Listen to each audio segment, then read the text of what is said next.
Today, it's George and the Great Reset.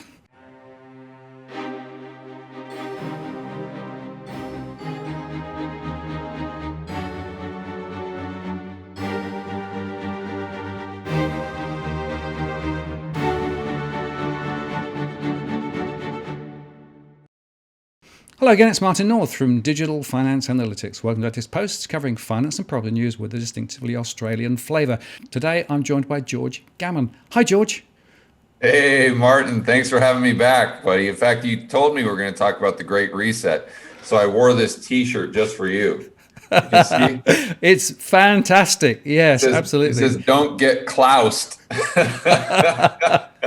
Look, I wanted to talk with you about what I think is one of the most serious conversations that we need to have, but hopefully we can do it with a bit of humour, right? Because let's face it, there's a lot of noise about this thing called the Great Reset, and a lot of people probably don't understand what it is, what it could be, it's not completely clear. But there are some worrying signs that there are, people in the super set, in the Davos set, and whatever, who have this plan for the future, and frankly, it's a plan which I don't want to be part of.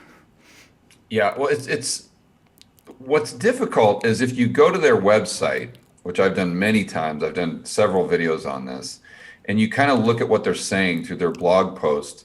They never say anything specific. It's always just these vague over generalizations. So you read it and you're like, okay, what I don't need. We need global cooperation.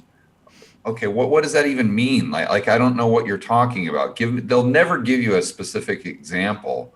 And it's just just these over generalizations. But what it boils down to, you can see these kind of, I don't know what you call them, these graphs or these diagrams that they have of what their initiatives are. And they kind of have all the initiatives on the outside circle, and then these 5 main circles, which I would imagine is how they see us achieving those objectives. And then they combine this with something called the fourth industrial revolution, which is more kind of like a digital AI type of revolution. But what it boils down to is just more central planning. That's really everything that they're pushing for, is for the global elite to have more control over your everyday life and to centralize power, to centralize control, to really micromanage the economies, to micromanage the currencies. They're always talking about not only central bank digital currencies, which we've been hearing a lot about lately, but they're also talking about using the SDR, a digital form of the SDR, to replace the dollar as the global reserve currency, or the global reserve asset that most of these central banks would use on their balance sheets. And that's kind of hard for people to get their head around. But if you just kind of try to imagine how the dollar global monetary system works right now, and then just with the euro dollar system, and I could go into that if you want me to, that's basically dollar denominated loans being created by banks outside of the United States and inside the United States. But it's kind of out of the purview of the Fed and the domestic economy. And so that is really what it's kind of the oil of the global economy, is the euro dollar system, because they're creating all these dollars that are needed for businesses, corporations, and countries to actually work with one another, because call it 60% of the global transactions are done in US dollars. So they're wanting the SDR to replace the dollar. And their argument is, well, this shouldn't be in the control of any one sovereign nation, but it should be in control of the global elite at the IMF and the World Economic Forum.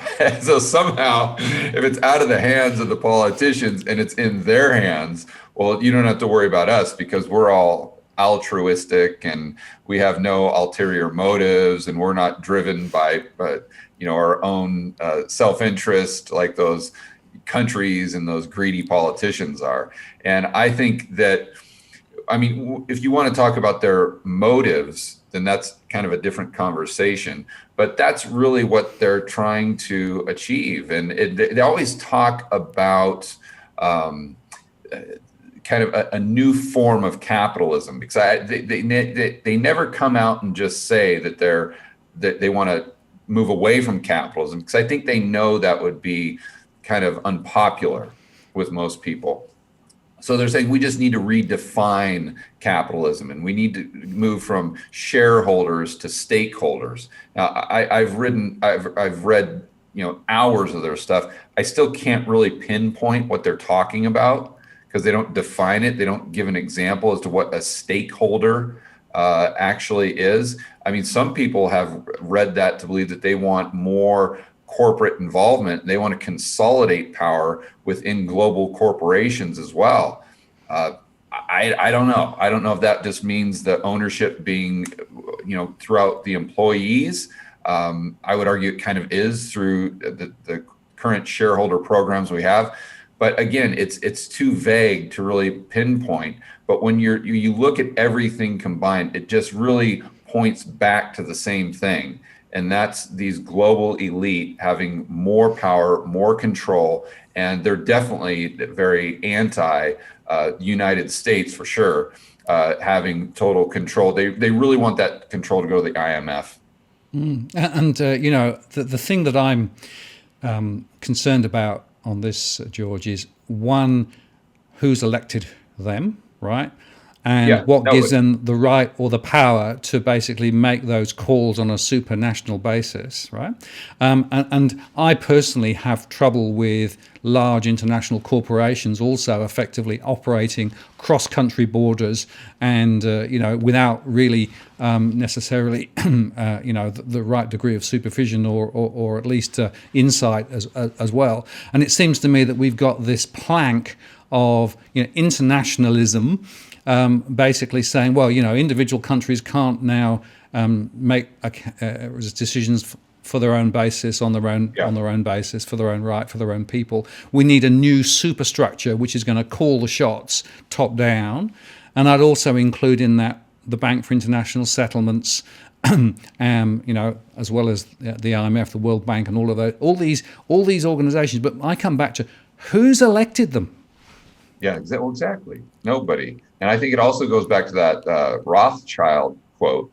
It's something like, give me control over a country's money and I care not who makes the law, something to that effect. And, if you look at the IMF controlling the global money supply through their digital currency, and I'm not saying this is going to happen, but if this is their vision, if that's what we should move to, that gives them control and power over everything, over absolutely everything. And we can see that just going back to what happened in 2020, when you had all these countries that needed swap lines from the Fed. Now, I would argue those weren't very effective, but you see what happens when you run short of dollars globally, and the commercial banking system is collapsing, or at least the Eurodollar system isn't functioning properly, to where there aren't any more dollar loans being generated because of risk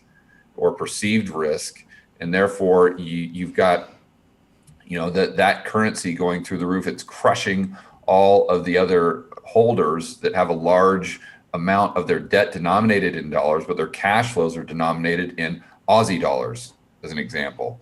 And then when the Aussie dollar goes down to, it was at 55 or something like that, wasn't it? So that's a great example. If you're a corporation, an Aussie corporation that has a significant portion of your debt denominated in dollars, but your cash flows are coming in Aussie dollars, and it goes to 55 to the dollar, you got big problems.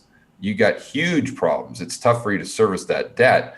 And that's why the United States would try to set up a swap line so the banks can come in, access more dollars, probably cheaper, and then try to create loans using those dollars to back them up, But again, it doesn't really work. But you see the power really lies with the Federal Reserve in that case. And so then the power goes to the IMF or whichever group is controlling SDRs, which would be the IMF.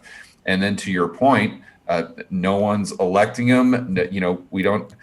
I mean, I think it's all a shell game with the politicians in the United States.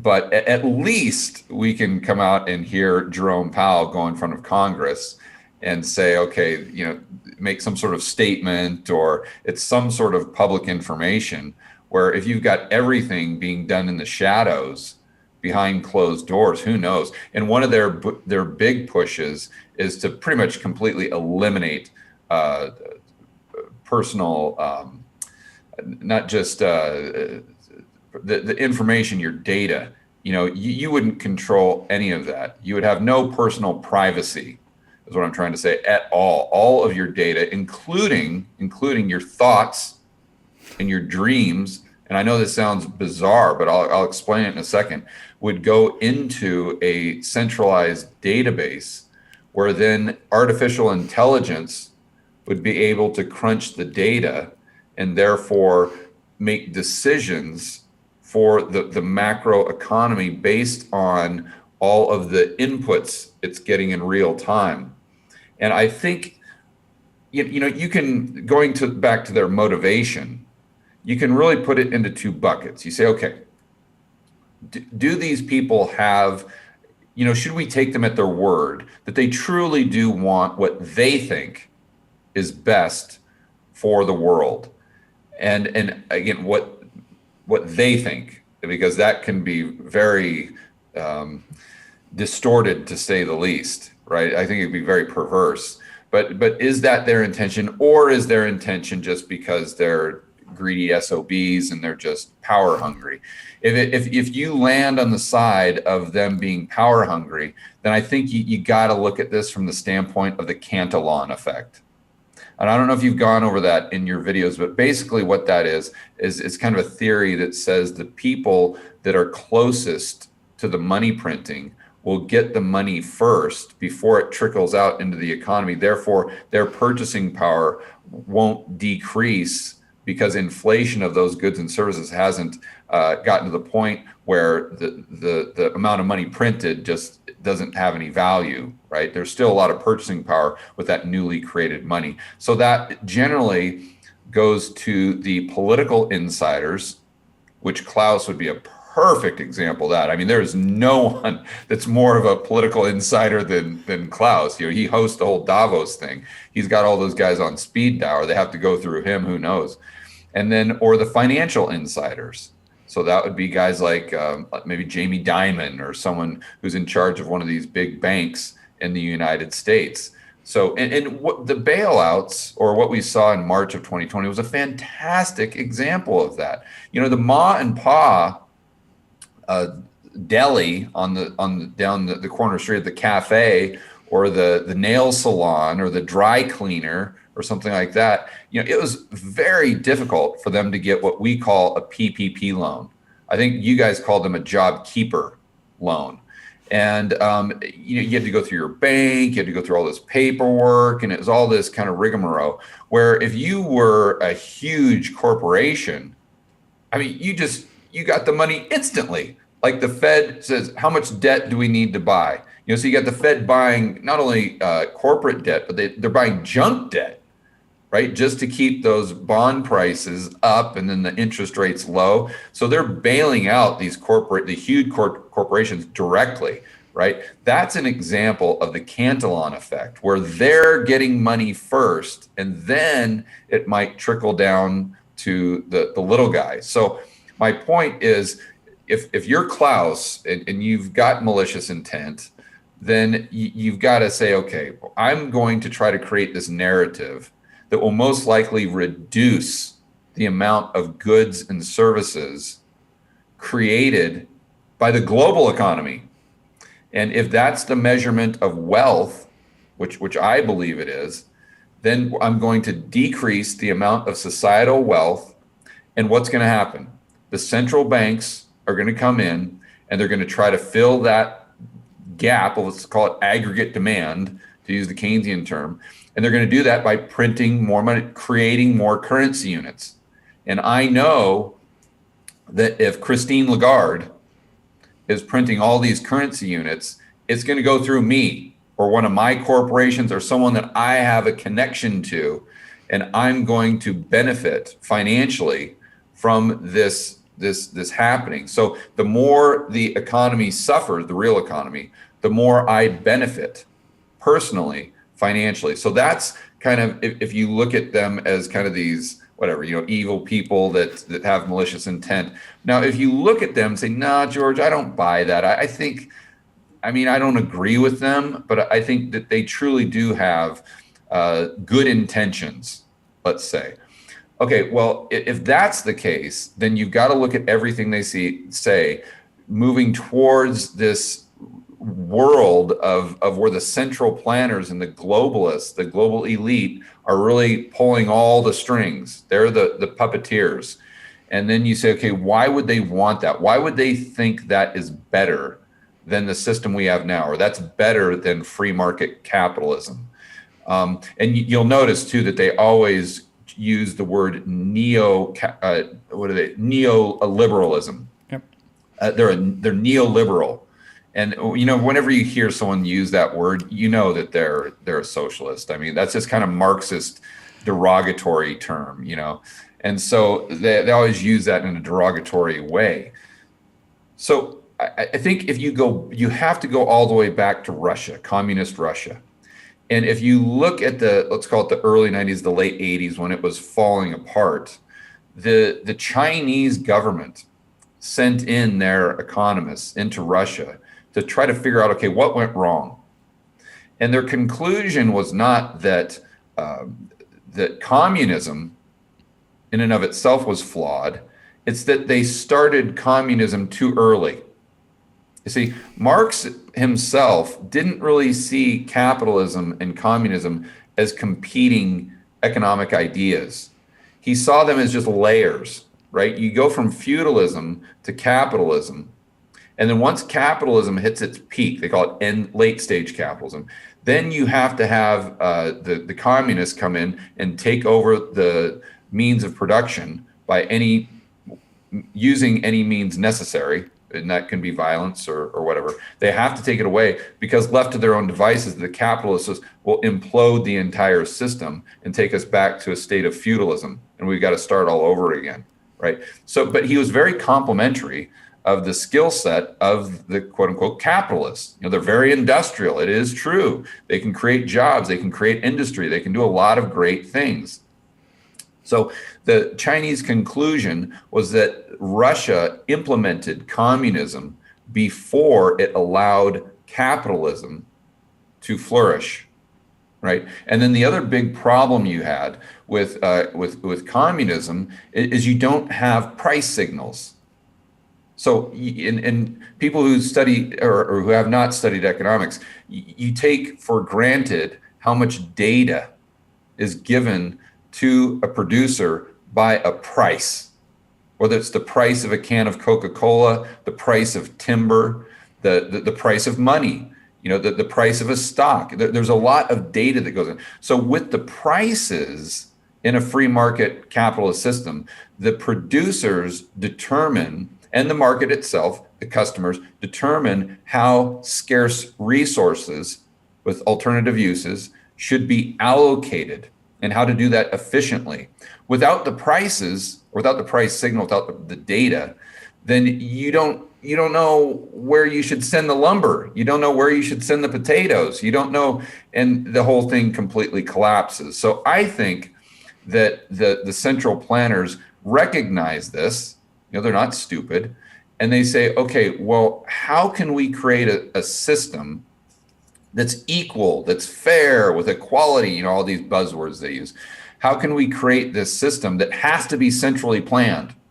Because if we leave it up to the rubes and the yokels and the economy, they're too stupid. They'll mess it all up. So it's up to our, superior intelligence to micromanage this whole thing. But unfortunately, how do we do that if we don't have price signals? Because we learned what happened in Russia. Well, if you ask me that question, here's what I'd tell you to do. I'd say, okay, well, you got to have a central bank digital currency, first and foremost, because everyone needs an account with the central bank. Why? Because of the data. They get the data in real time from every single transaction occurring in the economy. So if you combine all of that data going into a central, let's call it the cloud, that's controlled by the government or the central bank. So all of that's going to the cloud. Well, if you combine this with some of the other things that the World Economic Forum is talking about, such as microchips that are like implanted into your head. And again, people will think I'm crazy and I'm wearing the tinfoil hat. Go to their website. Just don't take my word on it.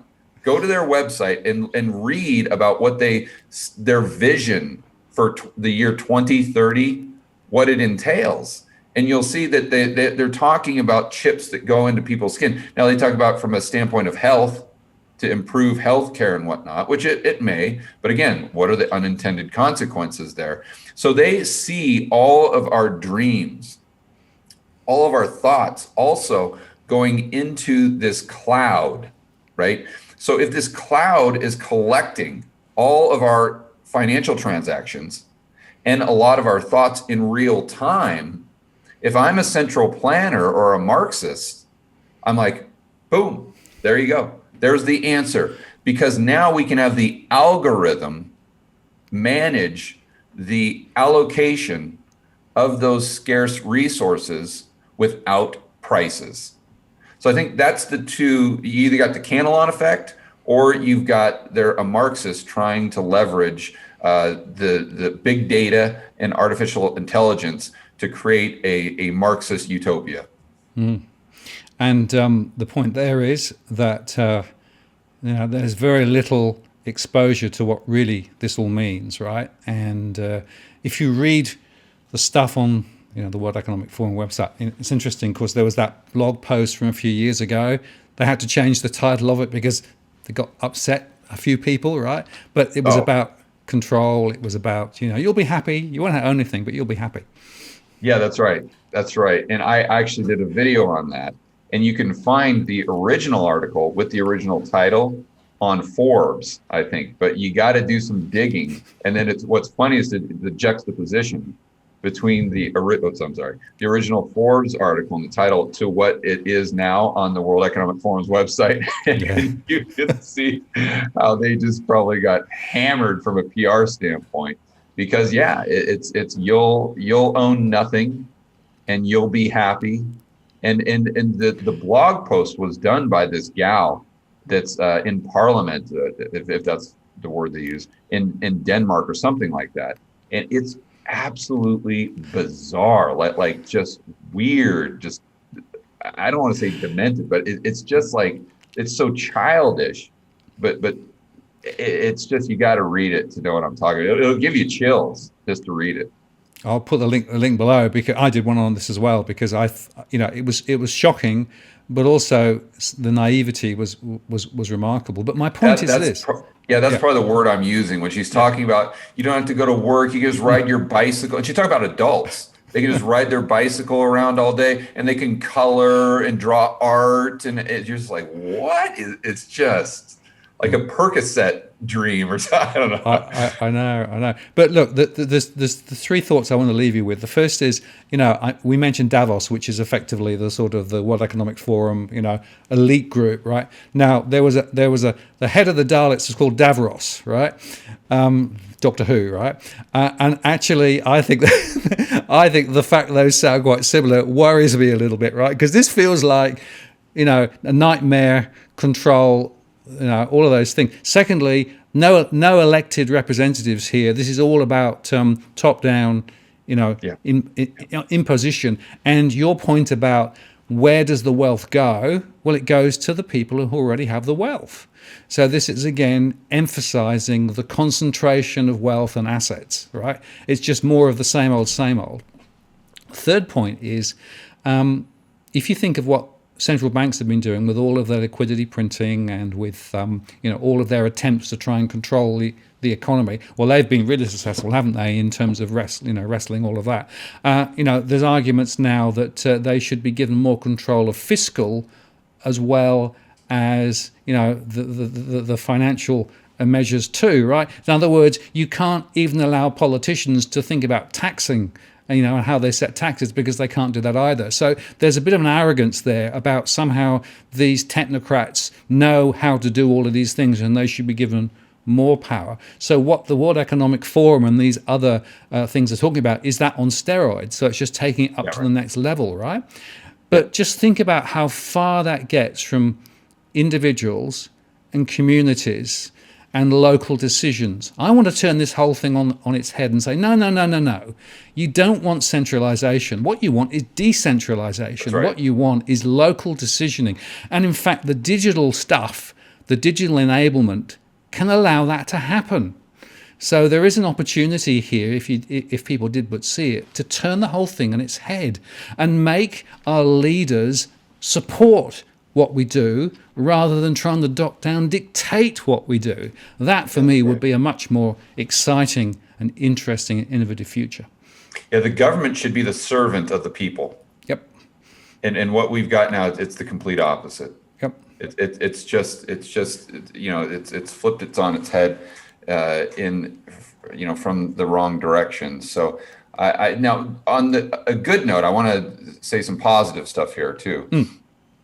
Is there are several countries who are not economically incentivized to go along with this great reset. Yep. And I've noticed, in fact, I actually retweeted a good buddy of mine, Chris McIntosh. He tweeted out I believe it's the finance minister for Brazil came out on a tweet. He says, "No, we're not playing ball with the great." He even says the Great Reset agenda. He says, "No, this isn't going to happen."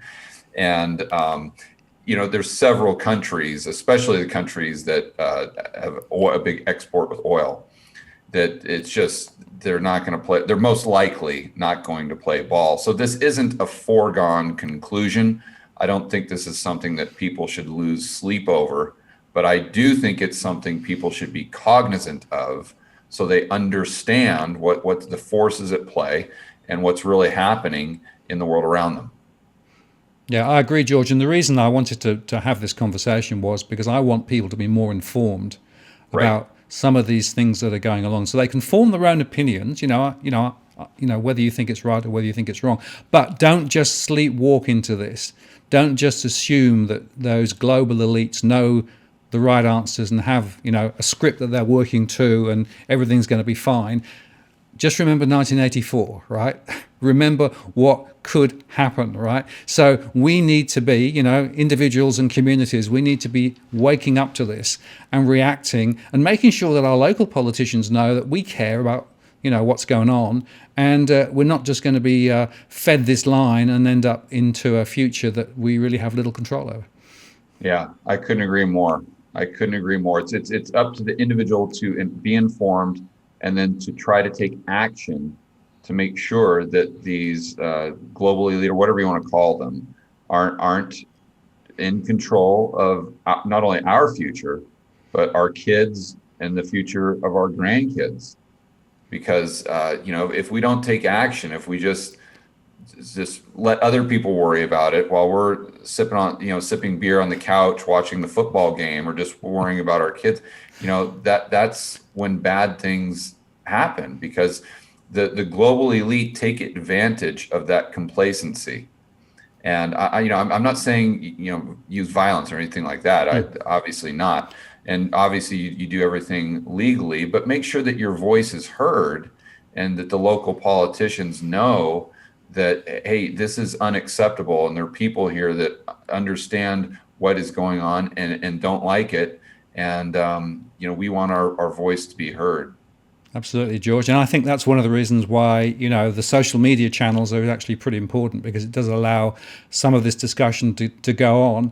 And I think you and I will be talking about this again, because it's important that people understand that democracy isn't dead. It still has a really important place. And if enough people care about enough things, things can be different. Yeah, absolutely. George, thanks for your time today. Really appreciate it. And we'll catch up again soon. Awesome. Thanks for having me, Martin. See ya. Take care. Bye-bye.